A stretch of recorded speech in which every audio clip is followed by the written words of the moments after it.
Careless Management kinumpirma na umalis na si Liza Soberano sa kanila. Hindi mabigyan ng project. Kumpirmado ng talent management na Careless Music na hindi na nila binibigyan ng pangangalaga ang aktres na si Liza Soberano. Sa pamamagitan ng isang Instagram story na inilabas noong Sabado, ika-14 ng Setyembre, opisyal nilang inanunsyo na wala na silang koneksyon sa aktres. Ang balitang ito ay nagbigay linaw sa matagal ng usap-usapan sa social media kung totoo nga bang umalis na si Liza mula sa kanilang pangangalaga, mula pa noong nakaraang buwan. Nagkaroon na ng mga haka-haka na maaaring hindi na konektado si Liza sa Careless Music. Ang mga spekulasyon ay lumabas ng mapansin ng mga netizens na hindi na nagpo-promote si Liza sa social media pages ng Careless Music. Ang pamamahagi ng content na may kinalaman sa aktres ay tila nahinto simula noong Agosto taong 2024, na nagbigay daan sa mas maraming tanong at kontrobersya. Hindi rin nakatulong sa pag-aalala ng mga tagahanga ang obserbasyon na nag-unfollow na si Liza sa Instagram account ng Careless Music. Sa kabila nito,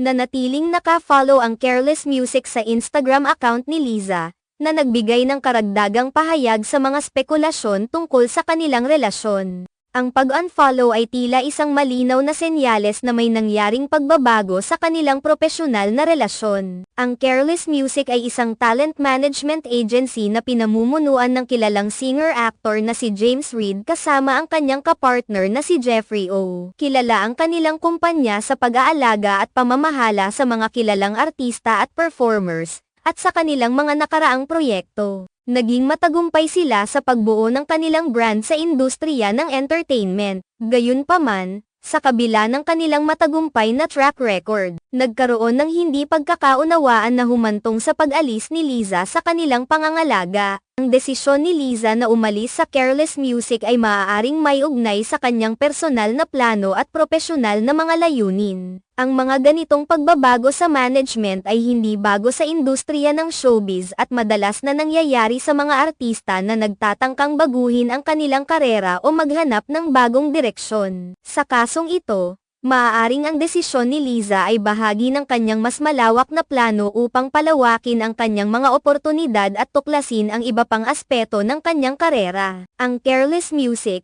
sa kanilang pahayag sa Instagram, ay nagpasalamat kay Liza para sa kanyang mga nakaraang kontribusyon at ang kanilang pag-aalaga sa kanya habang siya ay nasa ilalim ng kanilang pamamahala.